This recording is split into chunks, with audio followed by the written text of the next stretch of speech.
Hello everybody. Today me and my friends are here to demonstrate what is pollination, its types and fertilization.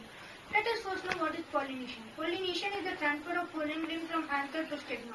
There are three main principal ways of pollination. 1. Autogamy. Pollen of the flower falling on a stigma by itself is called autogamy. Geotonogamy. Pollen of another flower of the same plant falling on its stigma is called geotonogamy. 3. Allogamy. Pollen of a flower of another plant of the same species falling on its stigma is called allogamy. Pollination must occur between the same species of plants. Most of the flowering plant may grow in the same vicinity. Example, an orchard may have trees like guava, lychee, apple, etc. Even some wild trees like neem, shisham or jamun may be growing in the neighborhood. Insects like bees and butterflies do not discriminate between plants. They collect nectar from all kinds of flowers. Nature has designed that pollen grain of the same species of plants will be taken in for the reproduction process and the rest of them will terminate and perish.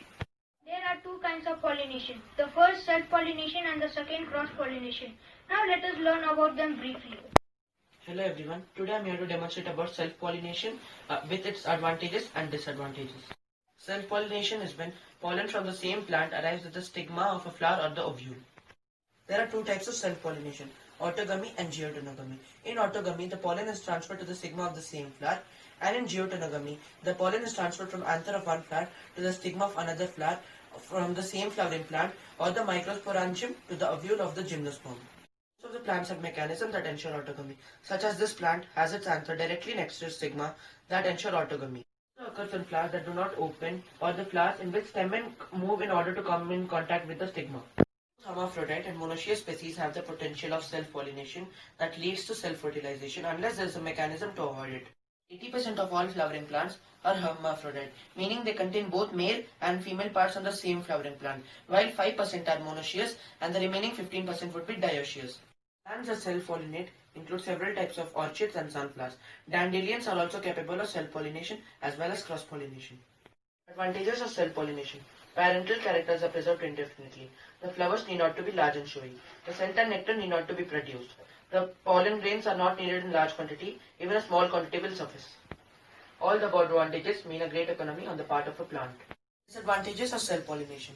Self-pollination, generation after generation, may lead to weakening of the species. The seeds produced to it are poor in quality and they give birth to less vigorous offsprings. Weaker or defective characters cannot be eliminated. And one more disadvantage is it does not yield new varieties. Thus, there is a little improvement of the next generation. I'm going to speak about what is cross-pollination, about its advantages and disadvantages of cross-pollination. First, we are going to learn about what is cross-pollination. Cross-pollination is the transfer of pollen from the anther of a flower of one plant to the stigma of a flower of another plant of the same species. It has both advantages and disadvantages. We are going to learn about what are the advantages of cross-pollination. Advantages of cross-pollination are the offsprings are healthier, the seeds produced are abundant and viable, new varieties may be produced by cross-pollinating two different varieties of same species or even two species. Next, we are going to learn about what are the disadvantages of cross-pollination.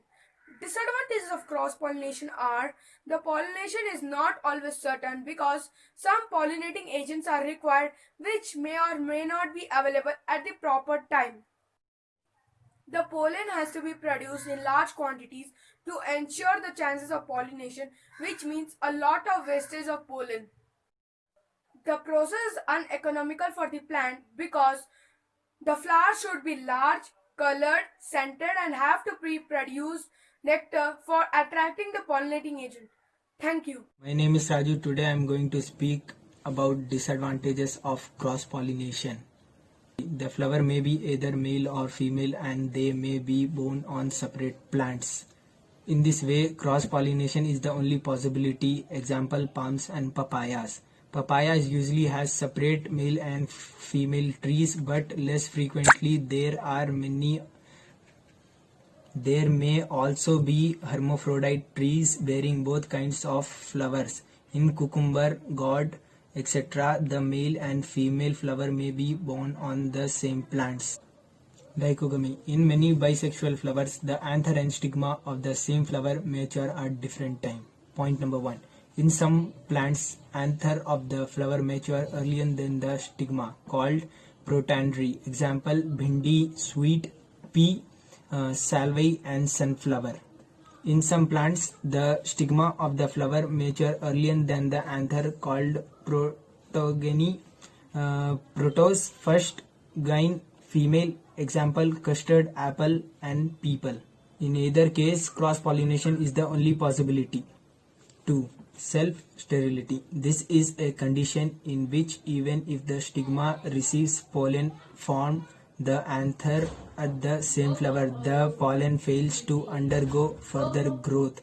In such case, only the pollen from anther plant of the same species can effectively complete the process of setting of the seed. Example: raised floaters of sunflower orchids and etc. Third, hercogamy. In some flowers, the pollen of the flower cannot reach the stigma of the same flower. For example, a hood covering the stigma acts as a mechanical barrier in fancy flowers, iris, etc. Fifth, heterostyle. In some flowers, the stigma and the anther grow at the different heights, which does not favor self-pollination. Example: primrose oxalis. Thank you. Hi, I am going to speak about the agents of cross-pollination. The two commonest agents of cross-pollination are insect-pollinated and the wind-pollinated. First, insect-pollinated. The characteristics of insect-pollinated flowers are their flowers are large, they are brightly colored, which makes the insects to attract. They emit some scent which makes the insect to attract it. They produce nectar, which is the food for the insect. And the pollen grain in these types of flowers are sticky and spiny, which enables the insects to carry it very easily. Second, wind pollinated. The characteristics of wind pollinated flowers are the flowers are small, they are not brightly colored, they are dull green, they do not emit any scent. The anthers are large and loosely attached to the filaments, which enables the wind to carry it very easily. Pollens are produced in very large quantities. The stigma are feathery and hang out of the flower. Third, water pollinated. The pollen grains are produced in very large numbers. In some special plants, the pollen grain have special gravity which is equal to the water, which keeps the pollen grain float below the surface of the water. And in some specific cases, the male pollen grain keeps on floating till it meet a female flower. For example, Vallisneria. Fourth, artificial pollination or hand pollination. This means a man himself takes the stigma to the pollen. Thank you. This is Priyanshu and I am going to speak about examples of pollination. Let us begin with insect pollination. Insect pollination, insects such as bee, alert of the conspicuous corolla, they use a long time in search of nectar. As you can see in this image, as they suck nectar from the flower, the wing petal over here get depressed. The wing petal along with the keel petal forced downwards by the insect so that it can give the access to the stamen. As the insects suck the nectar, the pollen grains get stuck to its body, and when the bee visits other flower, the pollen grains over there get transferred to the stigma of the other flower, and this shows cross-pollination by insects. Thank you. Wind pollination. As the air is blown, the pollen from onwardly hanging anthers are easily blown away because they are loosely attached to the filament. When the pollen are easily blown away by the air, it may fall on the feathery stigma of the other flower. Thus, it shows wind pollination. This is an image of a maize plant, which is an example of wind pollination. Due to the air, the pollen grains over here might fall on the stigma of this flower and show wind pollination. Thank you. Hello everyone, today I am going to speak about what is fertilization. Fertilization is the union or fusion of the nuclei of male and female gametes.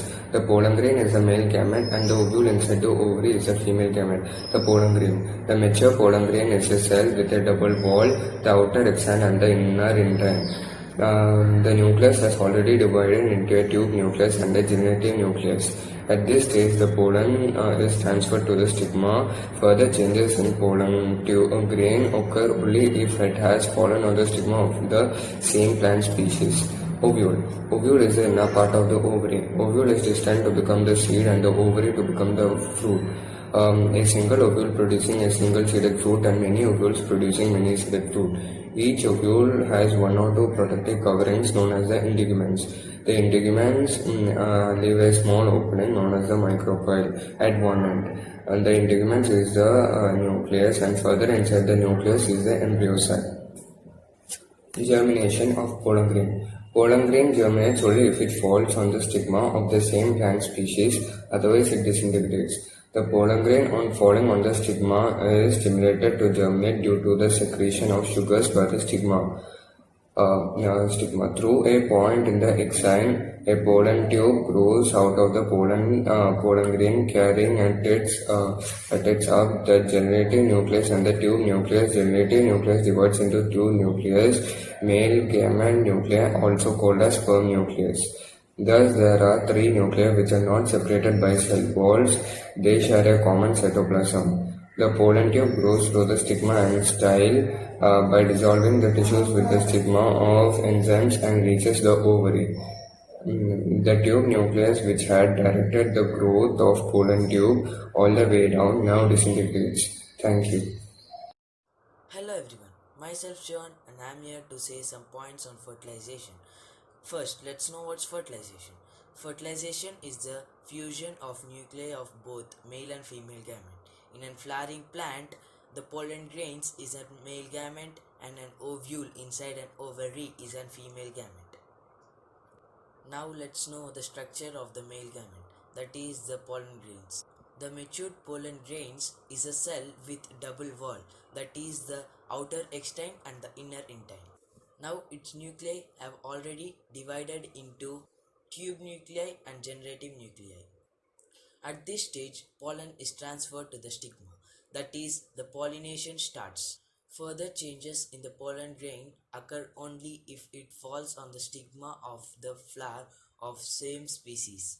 Now let's know about the ovule, that is the female gamete. Ovule is the inner part of ovary.